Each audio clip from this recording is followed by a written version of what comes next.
Hello students, कैसे हैं आप? आई थिंक अच्छे होंगे। और आपकी प्रिपरेशन जो जी नीट की और बोर्ड्स के एग्जाम्स की वो भी अच्छी चल रही होगी। तो हम इसी सीक्वेंस में आज एक अच्छा सा टॉपिक लेके आए हैं आपके लिए एरो करियर इंस्टीट्यूट की तरफ से कि आपका ऑर्गेनिक केमिस्ट्री का क्या सिलेबस है, उसको कैसे स्टडी किया जाता है और कौन कौन से टॉपिक आपके बोर्ड ऑफ एग्जाम्स के हिसाब से और आपके आईआईटी और नीट के हिसाब से कौन कौन से इम्पोर्टेंट टॉपिक है वो सब हम आज डिस्कस करेंगे। चलिए देखते हैं। तो हम चालू करते हैं क्लास 11th से कि क्लास 11th में ऑर्गेनिक के कौन कौन से टॉपिक हैं और उनको कैसे स्टडी करते हैं। तो सबसे पहला जो हमारा टॉपिक है क्लास 11th का वो है हमारा नोमेनक्लेचर ऑफ ऑर्गेनिक कंपाउंड्स कि ऑर्गेनिक कंपाउंड्स का नेमिंग कैसे किया जाता है, उनका नेमिंग के क्या क्या रूल्स हैं और उनको स्टडी करने के बाद आप किसी भी कंपाउंड का नेम दे पाएंगे। ये इस चैप्टर का मोटिव है क्योंकि जो नया कंपाउंड जो भी बनता है वर्ल्ड के किसी भी कोने में बनो, उसको आईयूपीएसी के रूल फॉलो करना पड़ता है, उसी के हिसाब से उस कंपाउंड का नाम डिसाइड किया जाता है। तो नोमेनक्लेचर ऑफ कंपाउंड में बेसिक हम इसका इंट्रोडक्शन देखते हैं, उसके बाद इसकी फर्दर स्टडी हम अभी करेंगे कि क्या क्या सब टॉपिक्स हैं इस चैप्टर में और कौन कौन से सब टॉपिक आपके इम्पोर्टेंट है नेक्स्ट चैप्टर के पॉइंट ऑफ व्यू से और इस चैप्टर के पॉइंट ऑफ व्यू से।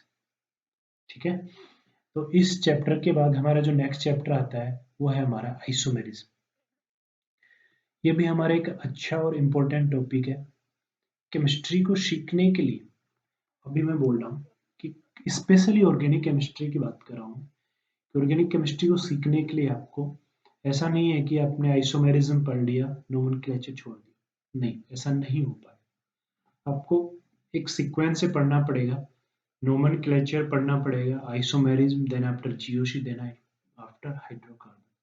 यदि आप इसमें एक भी चीज मिस करते हैं तो आपका नेक्स्ट टॉपिक वीक पड़ जाएगा।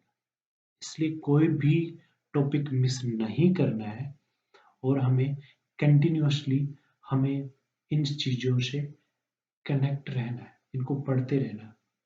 तो आइसोमेरिज्म में हम जाते हैं, तो आइसोमेरिज्म में हमारा सबसे पहले आता है स्ट्रक्चरल आइसोमेरिज्म आता है।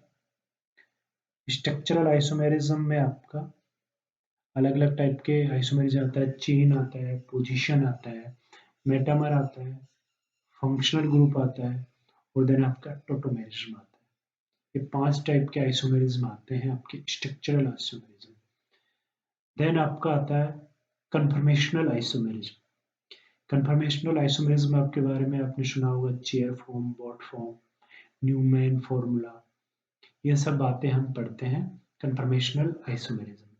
देन आफ्टर आपका थर्ड पार्ट आता है आपका आइसोमेरिज्म में, वो होता है स्टीरियो आइसोमेरिज्म। स्टीरियो आइसोमेरिज्म आप दो पार्ट्स पढ़ते हैं। पहला आता है आपका जीआई, ज्योमेट्रिकल आइसोमर्स, सेकंड आता है ओआई, ऑप्टिकल आइसोमर्स। ये आप दो टाइप के आइसोमेरिज्म पढ़ते हैं। ठीक है, इनका हम डेप्थ में वन बाय वन एक एक चैप्टर स्टडी करेंगे। आज हम इस लेक्चर में देख रहे हैं कि सिलेबस क्या है, कैसे उसको स्टडी करना है, कौन कौन से टॉपिक इंपॉर्टेंट है, इसलिए मैं उनकी बातें कर रहा हूँ। नेक्स्ट आते हैं हम, जो हमारा थर्ड चैप्टर है वो है हमारा जर्नल ऑर्गेनिक केमिस्ट्री। क्या है? Journal organic chemistry.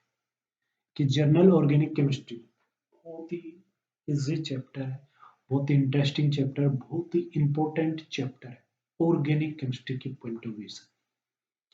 इसको शॉर्ट में जीओसी बोलते हैं आप, जनरल ऑर्गेनिक केमिस्ट्री। यहीं से आपकी एक्चुअल ऑर्गेनिक केमिस्ट्री स्टार्ट होती है। अभी जनरल ऑर्गेनिक केमिस्ट्री में क्या है, कैसे इसको स्टडी करना है।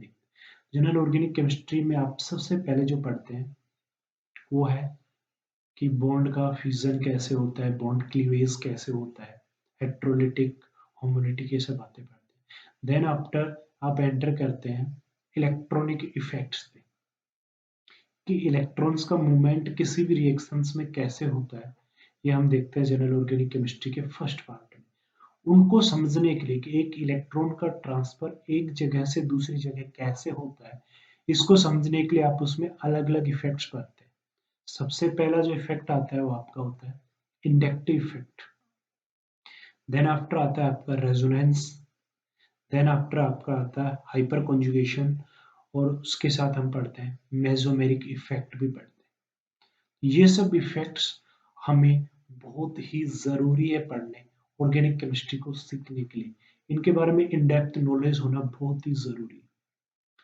अब चलते हैं कि जीओसी में और क्या-क्या चीज़ें होती हैं, ठीक है? अब उसका इम्पोर्टेंस कैसे है कि इलेक्ट्रॉनिक इफेक्ट्स का इम्पोर्टेंस हम देखें, तो हम इसी के फर्दर पार्ट में देखते हैं, एप्लीकेशन ऑफ इलेक्ट्रॉनिक इफेक्ट्स में।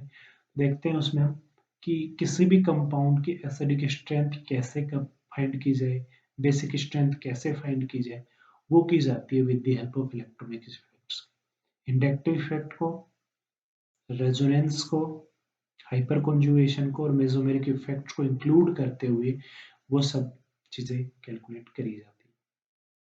उसके बाद हमारा जो नेक्स्ट पार्ट आता है, वो अब हम एंट्री कर जाते हैं उसके बाद रिएक्शन मैकेनिज्म के पार्ट में।